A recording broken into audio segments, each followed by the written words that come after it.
Between the time of the fall of Marvel and DC and the rise of the Soy Walk, there was an age undreamed of, and unto this, ComicsGate, destined to wear the jeweled crown of comics upon a troubled brow. It is I, his chronicler, who alone can tell thee of this saga. Let me tell you of the days of high adventure.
Hail, ComicsGate, and welcome to another episode of the whatever this kind of stream is. I am currently working on the Boots and Heels contest cover stream. This is a comic book by the I can't think of a good adjective, but one of my favorite comic skaters, Camel Moon. And you should go check out his channel. If you go to Camel Moon, you just search Camel Moon on YouTube. I don't have it in the description. No, I do have it in the description. Oh my goodness, my dog is barking. Please stop barking, dog. Okay, thank you. So, what was I saying? Camel Moon's channel is in the description below in a list of I have a long list of comic skaters in the description below. You can go check out what they're putting together on their own YouTube channels. Also, if you want to find the Boots and Heels Indiegogo page for his crowdfund, that's also in the description below. I'm going to go ahead and show you what they've got. We're going to talk about their campaign, and then we're going to dig right into the what do you call this cover. Now, let's see. I really want a what do you call it? A microphone arm, so I can feel like a professional. I don't know where I'd put it. I guess it would just hang right here, and then I'd move it over here, and I could speak. But let's go ahead and take a look at Boots and Heels. We're going to go ahead and read this, and we're going to talk about it. Camel Moon, just for a little context, Camel Moon, he's been around the ComicsGate circles for a while, and I don't know much about him personally, what his background is, but he's definitely an illustrator. I think I remember hearing him talk a little bit yesterday about having done some work for some DC action figures or something like that. It was either him or his friend, but I think he was part of it. But this is the latest offering by Camel Moon called Boots and Heels. When the X-Thems tussle with the Comics Gators, Boots and Heels must intervene to save the planet. So he's got Camel Moon's book is a sort of it's going to be a comical take, of course, and it looks like he's got issues that are coming out. I don't know if you're getting all these, but let's go ahead and read what we got here. Start at the end. Issue 0 prequel. In the year 2020, New York City is in ashes after the disastrous battle between the Comics Gators and the X-Thems. Now, with global annihilation on the horizon, Boots and Heels are sent back from the year 3210 to save the Earth from blasting into millions of bits. And then issues 1 through 3. Now back in the 21st century, Boots and Heels must track down New York City's greatest hero, the Clawed Agent, moments before his death, to recruit him in an effort to keep the planet from exploding. But the Clawed Agent isn't too keen on hearing their proposal. So that sounds fun. And I'm Clawed Agent is I'm having fun drawing him. We got Clawed Agent right over here. These are different covers, I suppose, for the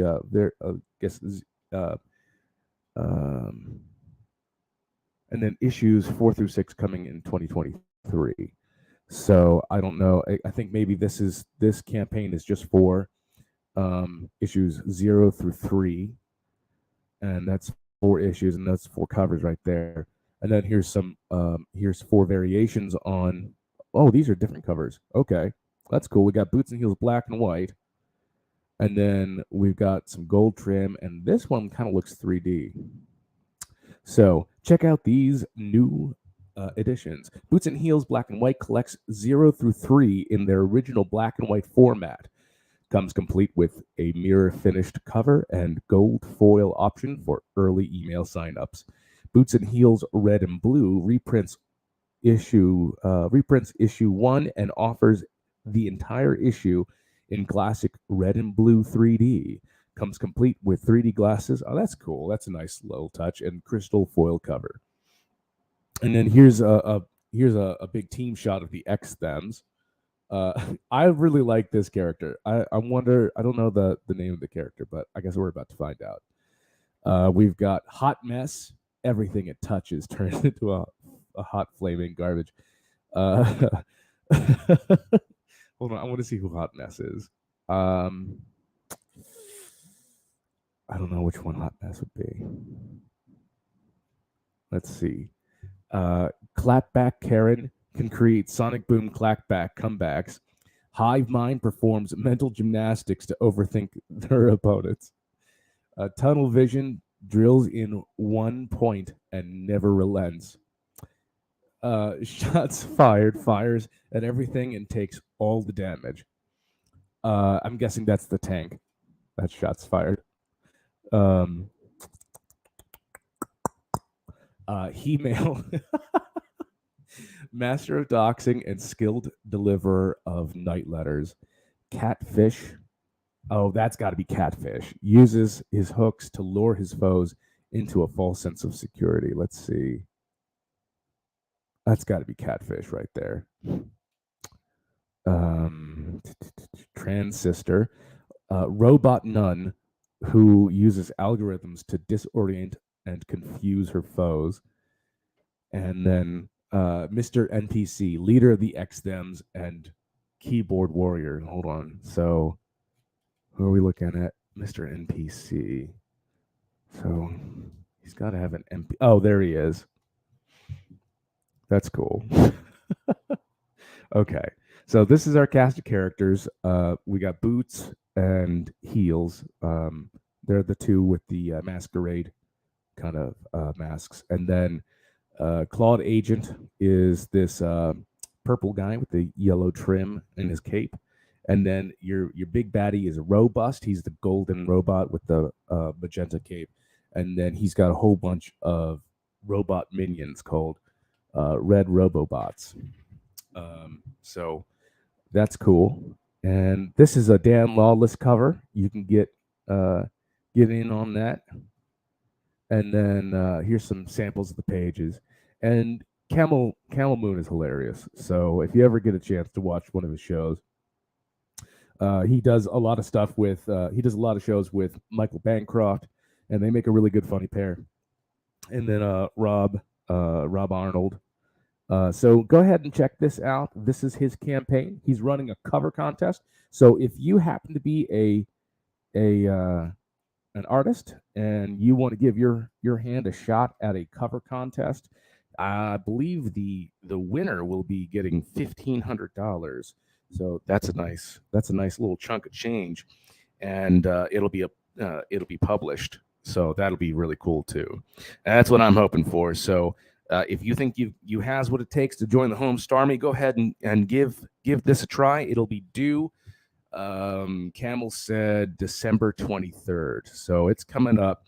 And right now, let's go ahead and start talking about this. Let's start talking about this cover. Oi, oi, oi. I might have to take a pause and go upstairs and get some more coffee. Let me go back to StreamYard here. Switch my stuff out. Let's go ahead and stop sharing. Now, a couple of changes. So I'm just doing little tiny tweaks right now, trying to make this as compositionally sound as possible, make sure that a lot of these forms are clear, that we understand who these characters are and what they're doing, and how their figurations relate to one another in space. And of course, up here is going to be a host of the Robobots flying at an angle, kind of, I don't know, maybe doing that or maybe doing this. I'm not sure, because this is mostly like this come up like this, and then maybe I might want to do the robots flying in that direction. I'm not certain. But right now, what I want to do is get this sorted out. I was talking a little bit before about drawing on this surface here of the Bristol board, and really, really enjoying it. I got to get her whole situation sorted out. I don't know if I want this here, or do I want it more dramatically backwards. I'm not certain. I'm thinking more dramatically backwards, but I have to erase it out to see it properly. She's got one leg forward. Okay, so her hips at this angle, her shoulders at that angle. This leg, what if it was back? What if she was back here? That's the front of her hoo-ha, this, that, and the others. So just the back line of her hamstring, her quad coming here. Her knee would be there. And what if I did that? That would mean that if we drew all the way through, her boot would be here. So that's really confusing.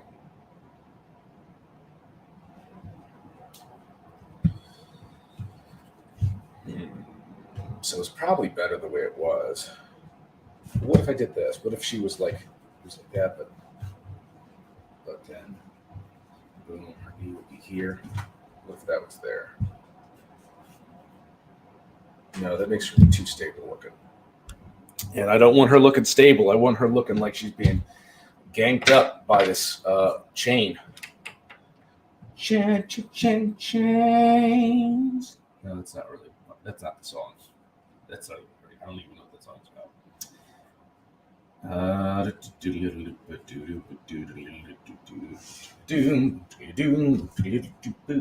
this is entertaining. I'll just do the do song while I'm drawing. Everybody will love that. Let's see. A lot of chatter online about ComicsGate, not ComicsGate, about the Iron Age. I've noticed. Even I got involved with it, and I made the video. I've been trying my best to get a lot of run on that Iron Age video, but it ain't happening.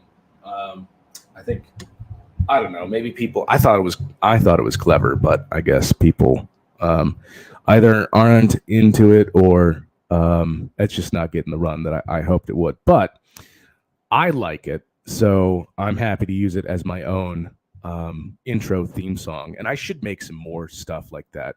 It took me about a day and a morning to finish that entire video. So the hardest part is the editing. It was the hardest part was getting all those photographs together, actually. And then at first I started doing like a really I started downloading a lot um, of the same four artists. It was Ethan Van Sciver, Maddie Summers, Shane Davis, and John Malin. And I realized I was like, I'm downloading a lot of their stuff. Let me spread it around and start downloading some other, getting some other images, because that was my plan originally. Get a lot of images, but then I started thinking, well, I don't want to have too many from just a few um, creators. So let me spread that out a bit. And I was worried that I might not have enough. I thought that I would have enough because of the breadth of work that ComicsGate has done in the past 4 or 5 years. But then I started getting worried, and then as I kept downloading, I realized no, I was pretty safe. I was pretty safe. Actually, I could have used more. Um, I could have used more from Ethan Van Sciver and the regular ComicsGate Kings crew. Um, that would have been useful. I underestimated, and then I was kind of doing my original idea for that particular video was to do what am I trying to say? Was to do covers to represent the different books, the part ones and twos of things, and variant covers and things like that, just to show the overall breadth. And I was trying to avoid putting in panels. Some of the art were panels from interiors, but I put those in either to represent a book that didn't have a very clear cover image that I could download, or to sometimes the panels were so beautiful and so iconic looking that I just was like, yeah, I gotta throw that in there. It feels like a cover. So that's what that's about. I'm gonna have to make my own intro for other things. Now, okay, I'll be right back. I gotta see if I got more coffee. I hope I have more coffee. It would be so sad if I don't. Be right back.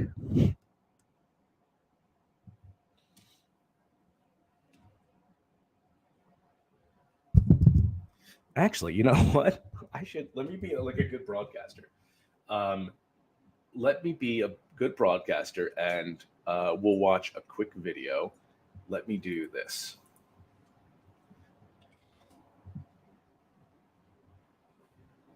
I'm gonna actually show you something that is fun. Oh, Thomas Patrick Parnell is live right now. Let's do. Oh, President Biden being a creep. Ew. Let's see. I'm not sure what video I should show you. What video I should show you? Hmm.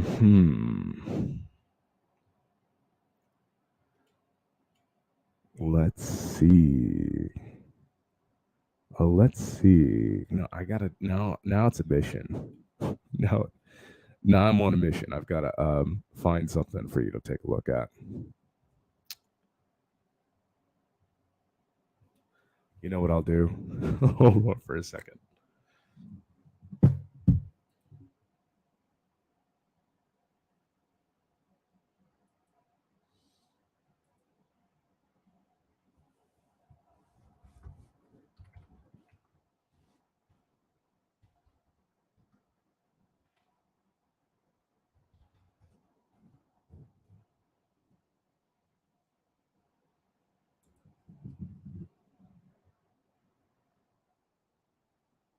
Okay. This isn't going to be like a Lord of the Rings streaming channel, but this is what we're going to do. We're going to go to settings. No. What do I want to do? Present, share screen, share Chrome tab, and we'll do this one, and we will share the audio. There you go. Some peaceful. We'll do some peaceful Greyhaven music for a second. I'll be right back. I'm probably gonna get struck for this.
can't even hear anything I've been saying for like the past like hour. Not that I guess it matters.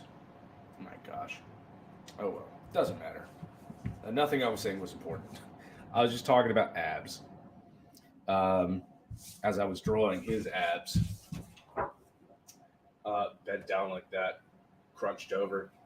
But I was going to say, like, I did a bodybuilding show once, and I got really super lean, like super lean, and I had a full 6-pack, and I remember, I mean, it was cool. It was really fun having that. It was cool for a second. But I remember, I remember how weird and gross they looked when, like, I was doing ab workouts, and I'd be wearing a tank top. I'd be doing these crunching rows. Not crunching rows. What do you call it? You kind of hold onto a tricep bar and you crunch down. I forget what you call that. Anyway, doing that, and I looked down, and as my muscles were flexing and contracting for the exercise, I remember that it was like it reminded me like the bottom of like a crab's shell. Like it looked weird, and like the muscles were interwoven. And I mean, it's just basic stuff, but it's like it's one thing to like know how this kind of stuff works and how it looks. It's another thing to actually watch it occur. Like my abs look normal. They look like normal abs when you're just kind of standing around and hanging out, but like when you actually are engaging the abdominal muscles, they get really weird looking. Hold on for a second.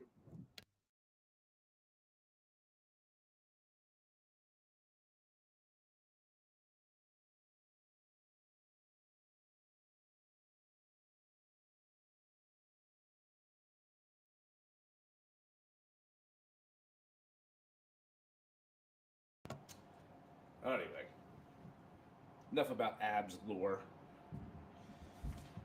Let's see. I don't know how I'm thinking about how I'm going to be inking this, and I have no idea how I'm going to ink this. There's a lot of choices here. I can go with my usual ink and brush, but um, I don't think that my ink and brush is going to do well with the robot. So I'll probably go to technical. I'll use a combination of both, I guess.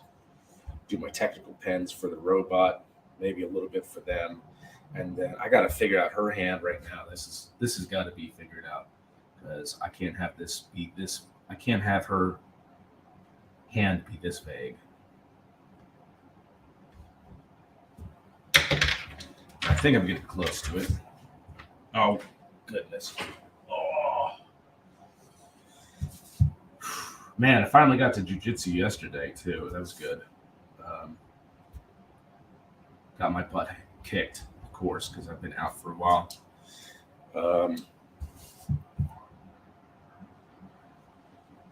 But getting it done.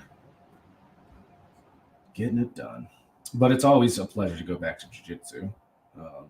And everybody's super nice. But if you have never participated in jiu-jitsu and you're at all interested in martial arts or exercise, or you want to do something that is fun but useful, like, I couldn't do another bodybuilding show. It was interesting. It was fun. It was hard, but it's just too much.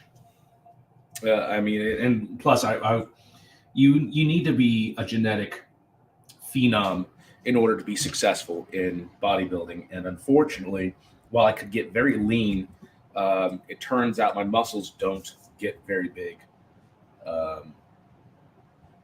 Just genetically speaking, they don't. We did a 23andMe thing, and turns out that I have just 100% slow twitch muscle fibers. Like I'm a type B, whatever it is, and so I'm good with endurance sports, but it doesn't really feature, my muscles don't really feature a particularly robust ability to hypertrophy. So So I only got so big. So I couldn't, I could have kept doing bodybuilding, but there's only so much I'd be able to go. So far, I'd be able to go without either eating. Well, actually, no. The only way I could have gotten bigger is if I ate like a rhinoceros, and then also started taking some testosterone, because my body just was not going to be able to, just wasn't going to get bigger any other way. And I didn't want to do that because, I'm not interested in taking testosterone. And while eating a lot sounds like it's a nice,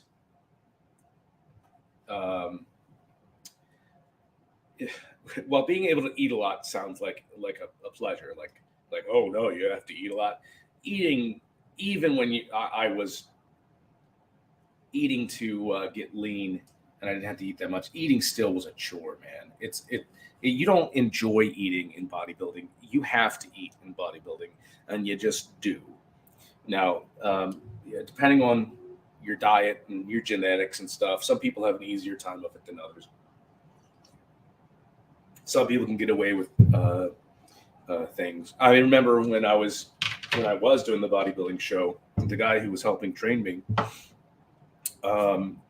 also was in charge of my diet. We worked at the gym together, and he was a seasoned bodybuilder. He knew his stuff, and he looked the part, and he knew he already told me everything I was doing wrong. But so I started eating the way he told me to eat, and it was working. And then every once in a while, he'd be like, "All right, well, you did really good this week. You're down where you're supposed to be. So, but you're looking a little flat. So go ahead and you can eat like an 8-ounce steak." And I remember those days, and I was just like, "Oh my gosh, an 8-ounce steak!" It was such a novelty at that point. It was like, thank goodness I could eat something that was that had some fat on it and some a lot of flavor. And it was just it was good to do, but I could not justify doing another bodybuilding show thereafter. And but jiu-jitsu though is nice because you get exercise and you get a skill that you can use, whether or not it's just the sheer confidence. It's the sheer whether or not it's the sheer confidence of being able to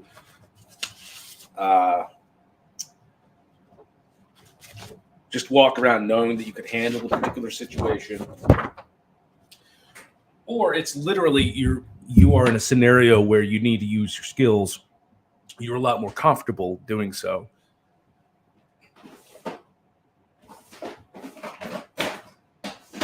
I mean, I'm only a white belt, but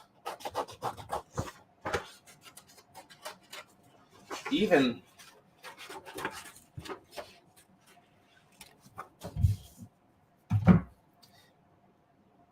a white belt that a white belt who's been paying attention and understands some of the most fundamental basics of position and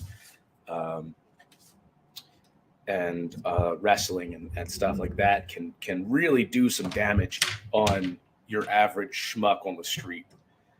Just even a little bit of knowledge with some humility and a white belt. A white belt can be very dangerous. Very dangerous. They can be dangerous for different reasons, but I'm talking about on the street. Like just a little bit of what you need to know and some experience rolling and stuff, so you don't fully panic like on the street. I mean, I watch some of these fight videos where people are coming in swinging wides and trying to outbox somebody, and like boxing is hard, man. It's a very difficult thing to be able to do, and if you are not particularly good at it, like me. You got really short arms, like little T-Rex arms or Hobbit arms, like I do. I'm not outboxing anybody. Even if I knew what I was doing, I wouldn't want to try to outbox somebody.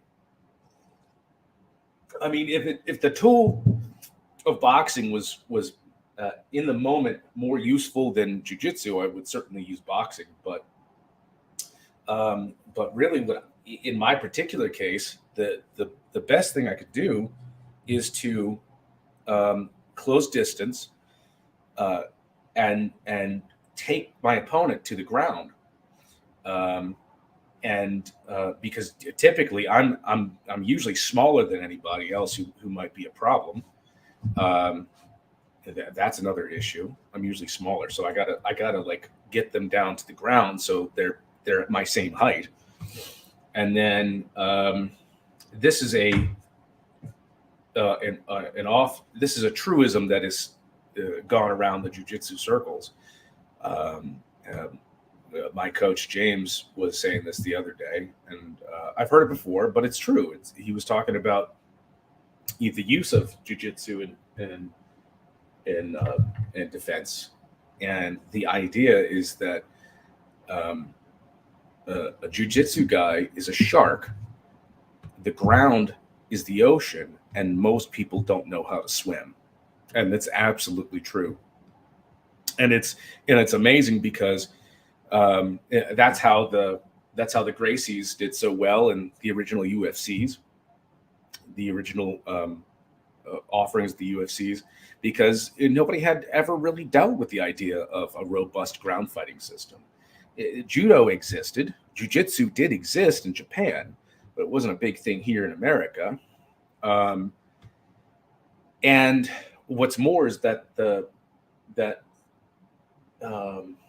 Gracies focused on the ground attacks as a full-on activity rather than a sort of ancillary thing that would occur in the Japanese tradition.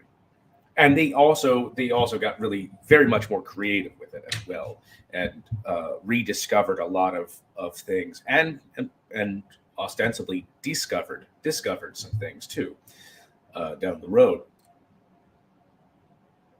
But nobody had ever seen it, and nobody was used to it. And the same thing exists now. I mean, if just because we know that jiu-jitsu exists and that the UFC exists, and that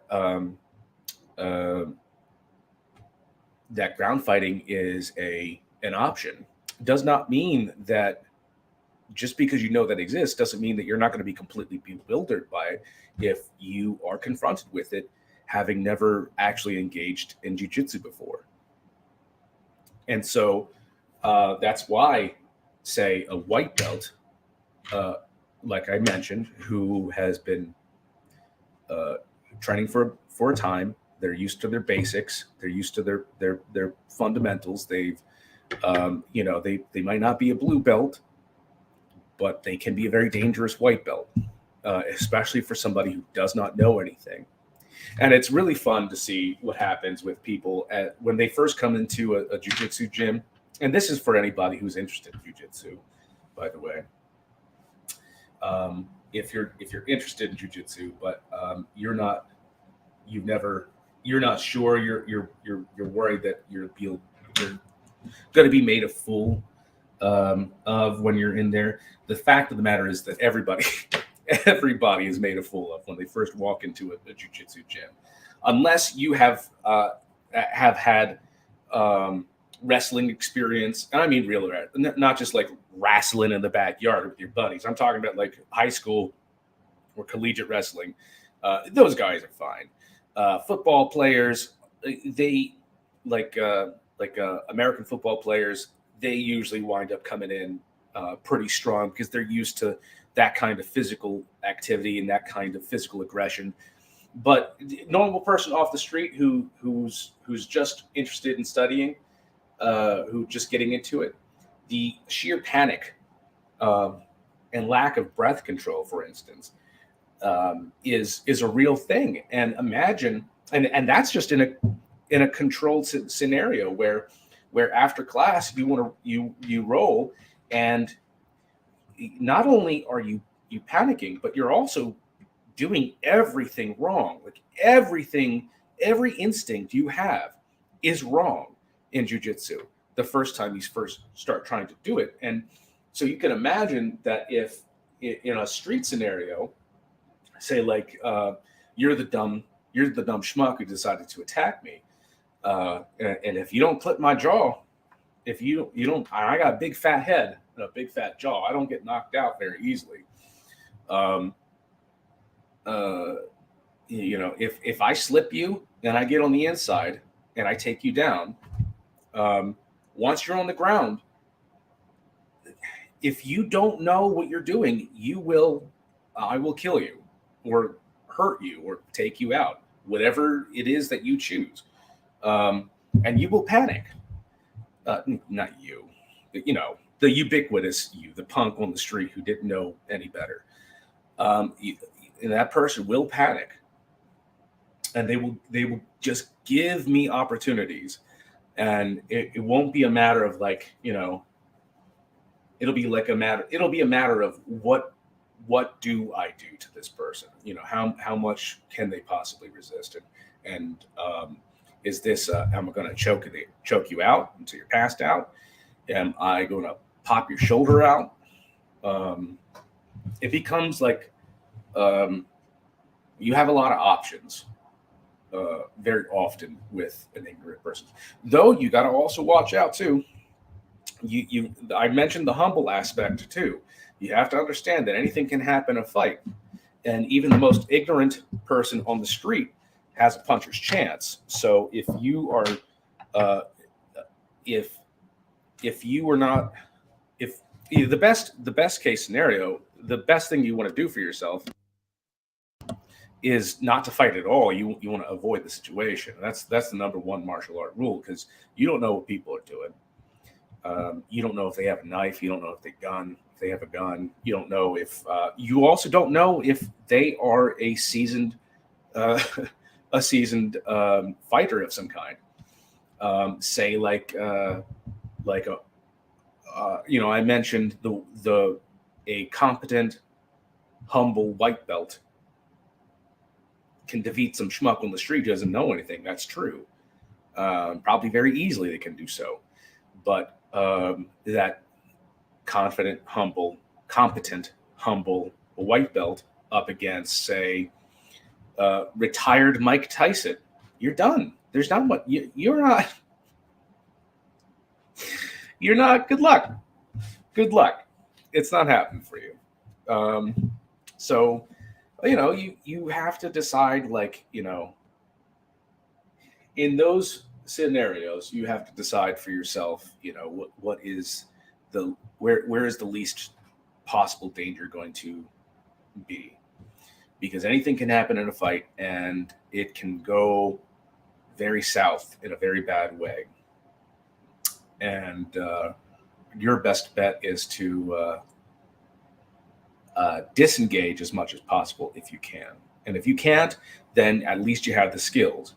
But like I said, like as I was saying about the you get a really good quality of exercise. It's both a cardiovascular and strength-based skill at the same time. It works both components of your body. Of course, you want to do some weight resistance training to kind of beef up your muscles anyway. Not a lot, just a little bit, just enough to kind of keep your muscles strong, because the preponderance of your energy should be spent in your activity. The weightlifting is to support that. And man, I'm gonna have to come back. I like what's happening with Clawed Agent. His hand is down. We see the claw.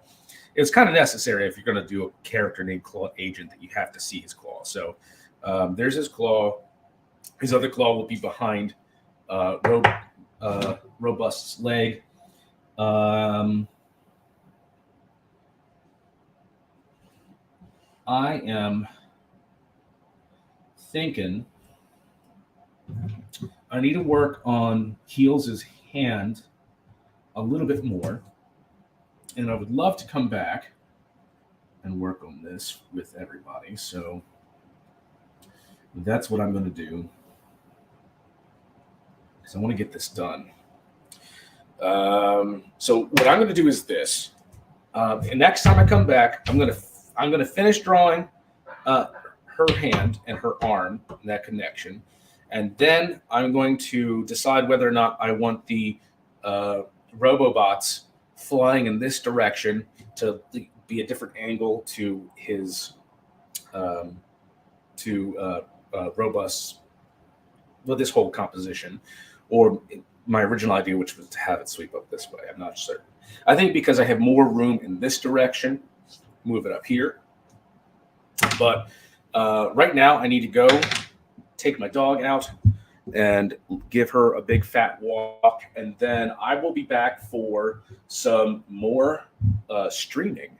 And if anybody is interested in joining me for that, you are more than welcome. Go ahead and check out Camel Moon's Boots and Heels campaign. It's in the description below. And also check out any of the other really fantastic ComicsGate channels on YouTube for your latest on independent comics in the Iron Age. Good day to you. I said good day.